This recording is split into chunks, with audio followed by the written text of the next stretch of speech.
Olá pessoal, todos bem? Na aula de hoje nós vamos comentar 8 questões de ética e disciplina, matéria essa importantíssima para quem quer ser aprovado aí na primeira fase do exame da ordem. E, lógico, essa aula vai acelerar aí os seus estudos nessa disciplina. Se você gostar do conteúdo, você pode deixar o seu like, se inscrever no canal e ativar o sininho para receber as notificações das demais aulas que estão por vir. Vamos à aula!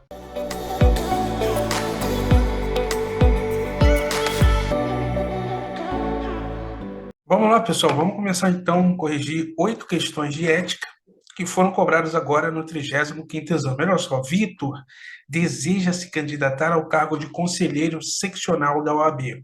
Ao estudar a legislação aplicável, Vitor concluiu que poderia concorrer ao cargo em questão, ainda que, e aí ele te dá uma série de situações nas quais o candidato teria que verificar se, incorrendo em tal situação, ele poderia se candidatar ao cargo de conselheiro seccional da OAB. Então, olha só, fundamento da questão, Lei 8.906, o Estatuto, né? Artigo 63, parágrafo 2º, olha só, o candidato deve comprovar situação regular, olha aí, ó, situação regular perante a OAB, não ocupar cargo exonerável ad nutum, e aí eu coloquei aqui para você a diferença entre cargo ad nutum e cargo de provimento efetivo. Professor, o que é cargo ad nutum?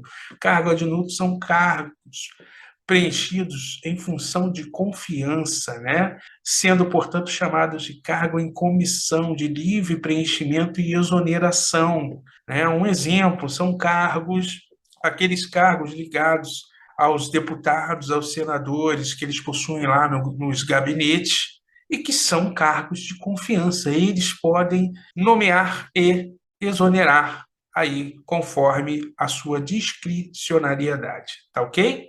Cargos de provimento efetivo, a relação é legal. Então, olha só, são cargos criados por lei na fisiologia da administração pública, né? Cargos que são preenchidos via concurso público. E perceba que o Estatuto, ele é claro ao dizer aqui no artigo 63, parágrafo 2º, que o candidato ao cargo ele não pode estar ocupando cargo exonerável ad nutum, ou seja, cargo em comissão. Ele não traz nenhum requisito em relação ao cargo de provimento efetivo. E o examinador, sabendo disso, quis te cobrar esse tipo de conhecimento. Então, voltando aqui, ó, artigo 63, parágrafo 2º, o candidato tem que estar em situação regular, o candidato não pode estar ocupando cargo exonerável, ou seja, cargo em comissão, o candidato não pode ter sido condenado por infração disciplinar, salvo se já estiver reabilitado. E o candidato também deve exercer efetivamente a profissão há mais de 3 anos, nas eleições para os cargos de conselheiro seccional e das subseções, quando houver, e há mais de 5 anos nas eleições para os demais cargos, ok? Então, são essas as condições colocadas no Estatuto.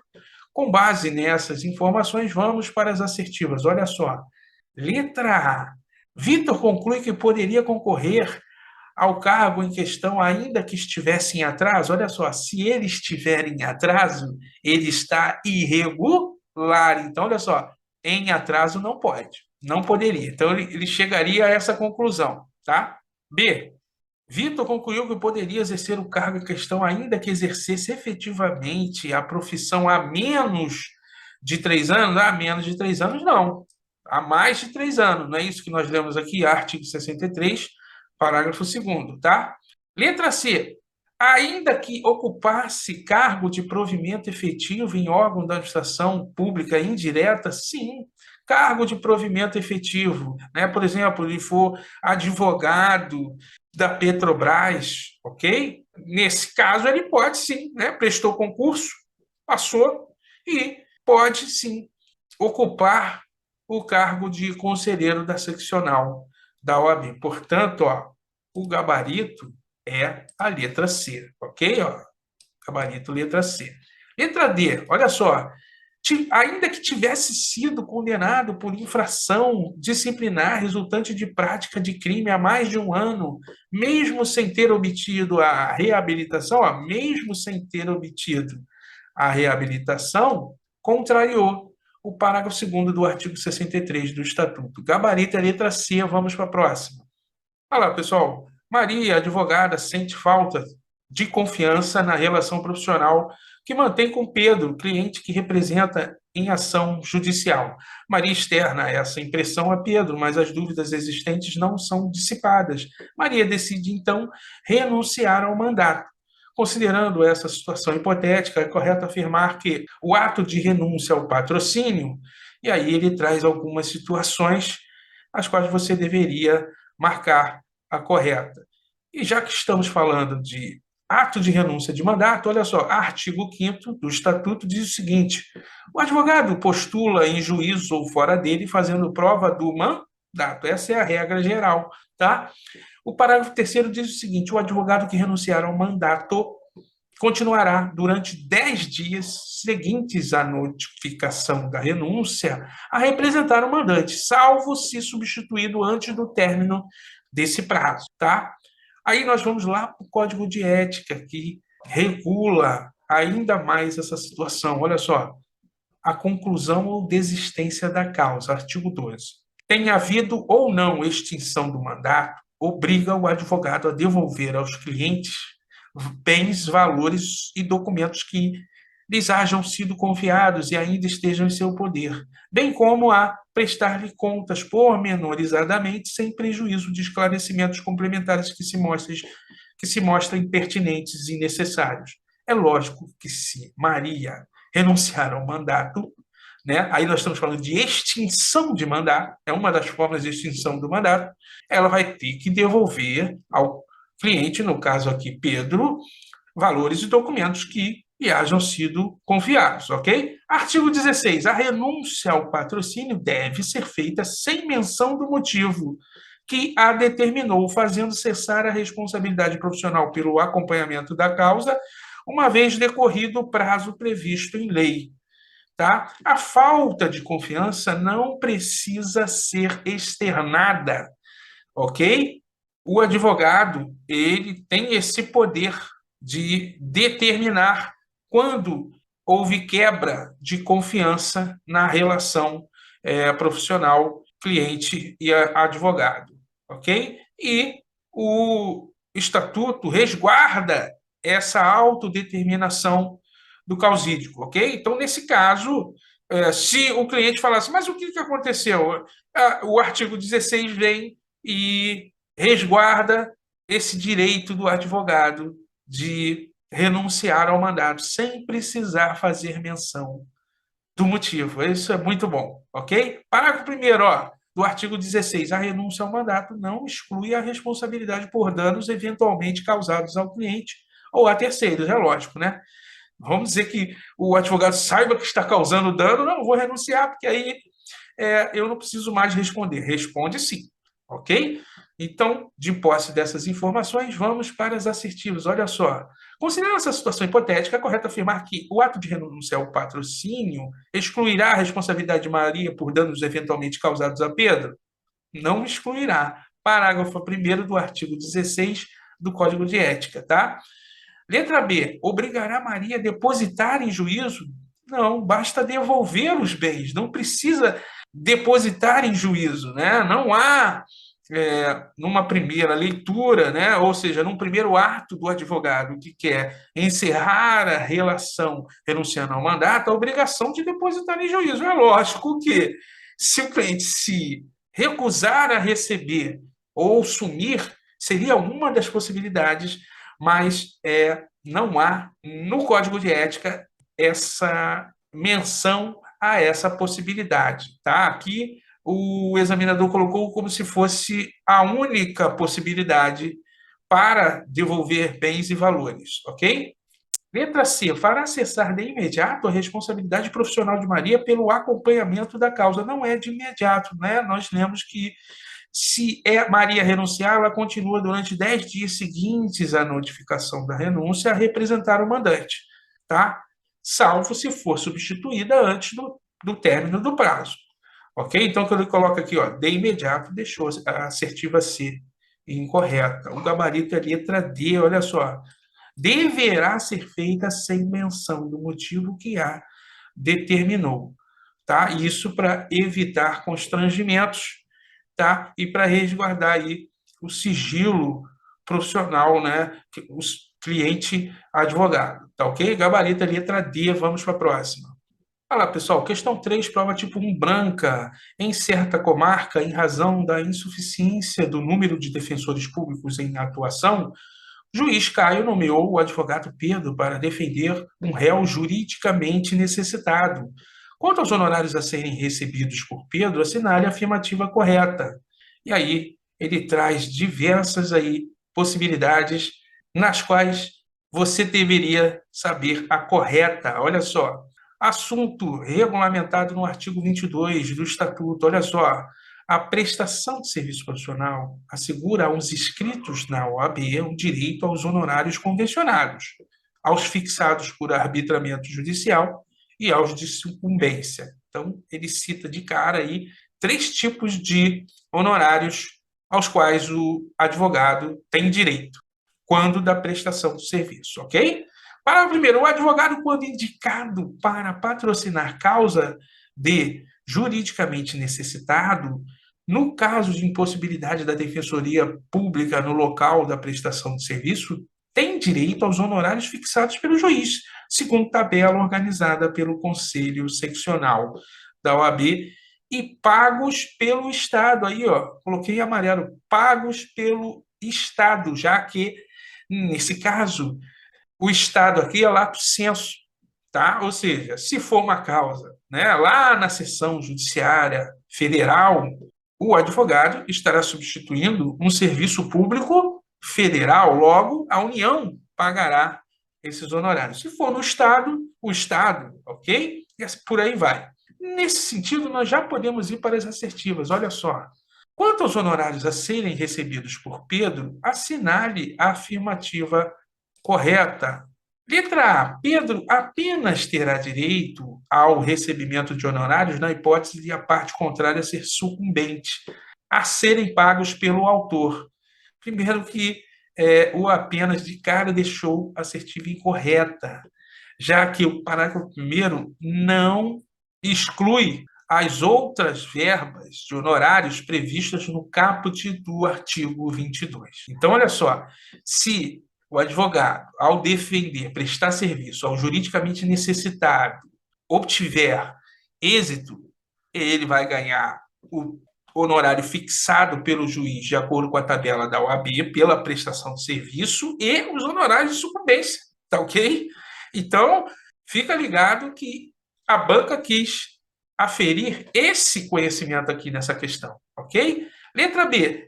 Pedro tem direito aos honorários fixados pelo juiz, independentemente de sucumbência, a serem pagos pelo Estado, segundo a tabela organizada pelo Conselho Seccional da OAB. Perfeito, tá, pessoal? Esse é o gabarito. Gabarito é letra B, porque ele tem direito aos honorários fixados pelo juiz, independentemente da sucumbência ou não, né? Se ele obtiver êxito, vai receber os honorários fixados pelo juiz, pagos pelo Estado e a sucumbência. Se ele não obtiver êxito, provavelmente, né, o juridicamente necessitado faz jus à justiça gratuita e não deverá arcar com a sucumbência. Entretanto, os honorários pagos pelo Estado serão devidamente quitados junto à prestação de serviço realizada aqui por Pedro. Tá ok? Letra C. Pedro tem direito a honorários fixados pelo juiz, independentemente de sucumbência. Olha, até aqui, até a vírgula está tudo bem, mas olha o que vem depois. Ó. A serem pagos pela Defensoria Pública. Pessoal, não é pago pela Defensoria Pública. A Defensoria Pública aqui é um órgão, tá? Dentro aí da fisiologia da respectiva administração pública, seja ela federal, estadual, do Distrito Federal, por exemplo, tá bom? Então, se liga que contraria também o artigo 22, parágrafo 1º, tá? Letra D. Pedro, apenas já deixou errado, tá? Ó, terá direito a recebimento de honorários na hipótese da parte contrária a ser sucumbente. Aqui ele atrelou a remuneração ao êxito, o que contraria o parágrafo 1º do artigo 22 do Estatuto. Tá ok? Letra B é o gabarito. Vamos para a próxima. Olá, pessoal. Antônio, economista sem formação jurídica, e Pedro, advogado, ambos estudiosos da análise econômica do direito, desejam constituir sociedade de advogados que também fornecerá aos seus clientes serviços de consultoria na área econômica. Ao analisar a possibilidade de registro desse empreendimento, que consideram inovador, Antônio e Pedro concluíram corretamente que, pessoal, careca de saber, vocês estão careca de saber que sociedade de advogados só pode ser constituída por advogados. Não vem com essa com cara formado em economia, não vem cara formado em história, não vem contador, não vem, tá? É só sócios formados em direito com inscrição na ordem, ok? Então, olha só, artigo 16. Não são admitidas a registro, nem podem funcionar todas as espécies de sociedades de advogados que apresentem forma e características de sociedade empresária, que adotem denominação de fantasia, que realizem atividades estranhas à advocacia, que no caso aqui seria economia, né? Que incluam como sócio ou titular de sociedade unipessoal de advocacia, pessoa não inscrita como advogado ou totalmente proibida de advogar. Parágrafo terceiro, é proibido o registro nos cartórios de registro civil de pessoas jurídicas e nas juntas comerciais de sociedade que inclua, entre outras finalidades, a atividade de advocacia. Portanto, o registro é feito na respectiva seccional da OAB, tá bom? Diante dessas informações, vamos para as assertivas. Olha só. Ao analisar a possibilidade de registro desse empreendimento, que considera inovador, Antônio e Pedro concluíram corretamente que poderá ser efetivado? Não, não poderá. Tá? Por quê? Porque tem Antônio, economista. Tá? Não poderá. Não vou nem ler o restante. Tá? B, não poderá ser efetivado. Aí você, pô, beleza, mas já conhecendo a FGV, você vai ler o restante, porque pode ter uma pegadinha lá. Já que somente são admitidos a registro as sociedades de advogados que explorem ciências sociais. Não, embora o direito seja uma ciência social, a economia também, não há esse tipo de classificação no Estatuto da OAB, tá? É somente advocacia, advocacia, tá? Não vem com outras ciências sociais que não vai colar, tá? Seria ilegal, ok? Então, ó, que explore ciências sociais, deixou a assertiva incorreta. Letra C, poderá ser efetivado. Não poderá ser efetivado. Letra D, não poderá ser efetivado, já que não são admitidas a registro as sociedades de advogados que incluam como sócio pessoa não inscrita como advogado ou totalmente proibida de advogar. Correta, assertiva, o gabarito é letra D, com fundamento no artigo 16 da Lei 8.906 de 1994, o Estatuto da Advocacia. Ok? Vamos para a próxima. Olá, pessoal. João é estagiário de direito. É vedado a João praticar isoladamente, isto é, sem atuar em conjunto com o advogado ou defensor que o supervisiona, o seguinte ato. Questão tranquila, né, pessoal? Que trata aí dos atos aos quais o estagiário pode realizar em conjunto com outro advogado, e ele pergunta qual desses atos é vedado a João, que é estagiário de direito, realizar isoladamente. Artigo 29 do Regulamento Geral do Estatuto e da OAB. Olha só. Os atos de advocacia previstos no artigo 1º do Estatuto podem ser subscritos por estagiário inscrito na OAB, em conjunto com o advogado ou defensor público. Parágrafo 1º. O estagiário inscrito na OAB pode praticar isoladamente os seguintes atos sob a responsabilidade do advogado. Então, ele pode realizar isoladamente a retirada ou a devolução de autos em cartório, assinando a respectiva carga. Pode, tá? Inciso 2, obter, junto aos escrivães e chefes de secretaria, certidões de peças ou autos de processo em curso ou findos. 3, assinar petições de juntada de documentos a processos judiciais ou administrativos.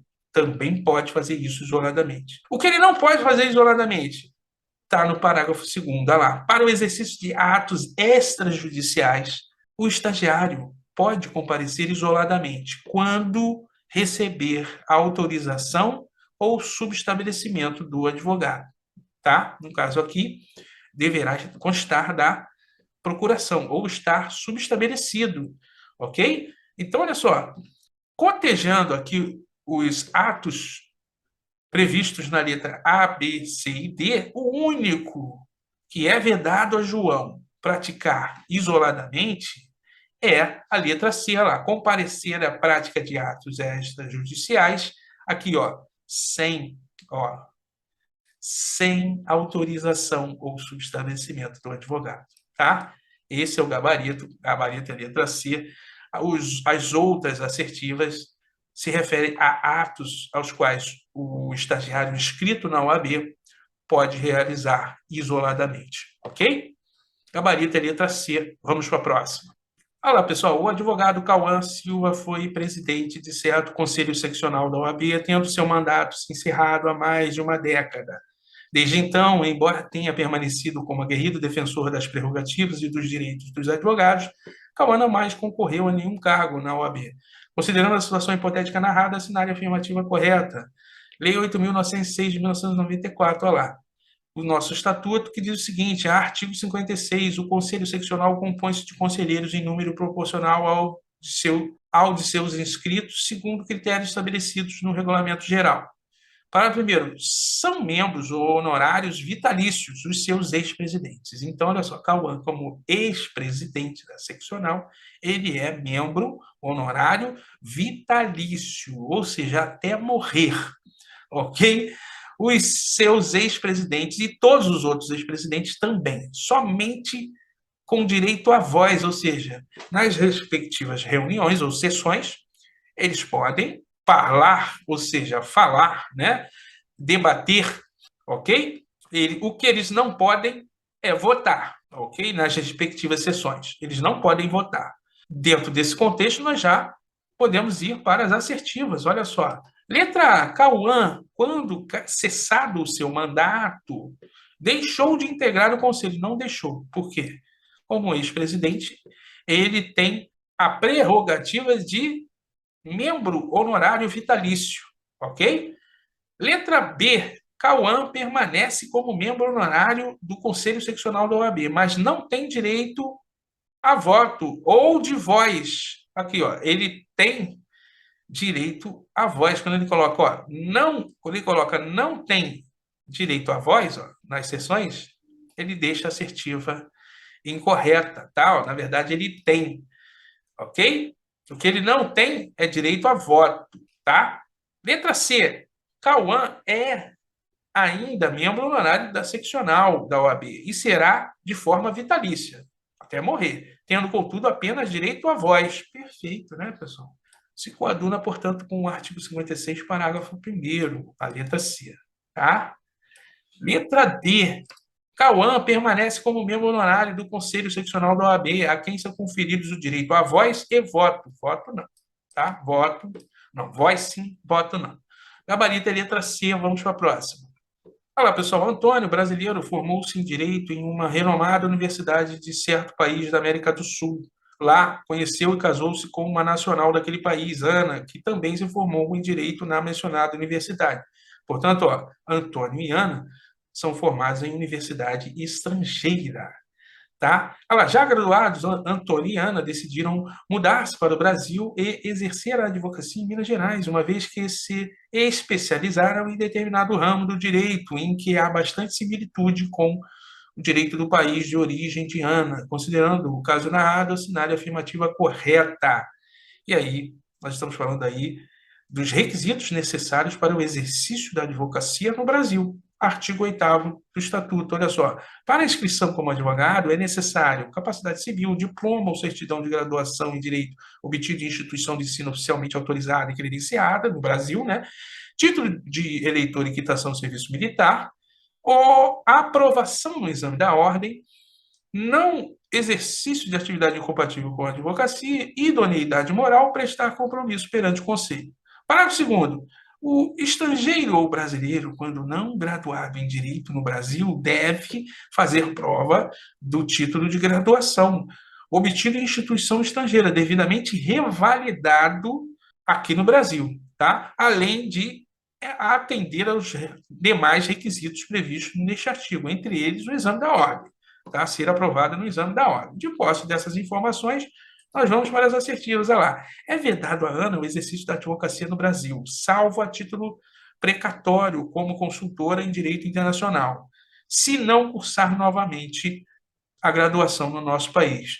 Não é vedado à Ana, né, pessoal? Olha só, basta ela revalidar o seu diploma, cumprir os demais requisitos, ser aprovada no exame da ordem e ela poderá exercer a advocacia em qualquer área do direito, não só como consultora no direito internacional. Portanto, a letra A está totalmente incorreta, tá? A letra B. Tanto Ana quanto Antônio poderão inscrever-se como advogados, desde que provem seus títulos de graduação obtidos na universidade estrangeira. Provou? Realmente, ele foi titulado lá na universidade estrangeira, lógico que a OAB vai consultar, né?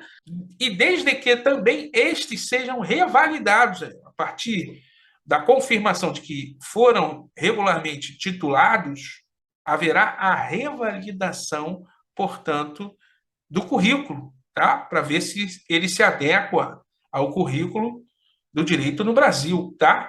E, lógico, que eles sejam aprovados no exame da ordem, cumpridos os demais requisitos, ok? Previstos lá no artigo 8º do Estatuto. Portanto, esse é o gabarito da questão. A banca, ela foi entre os dois extremos, né? Letra C. É vedado a Ana o exercício da advocacia no Brasil. Nós já vimos que não é vedado, tá? Salvo a título... De novo, ele vem com essa história de que ela poderia ser consultora em direito internacional, tá?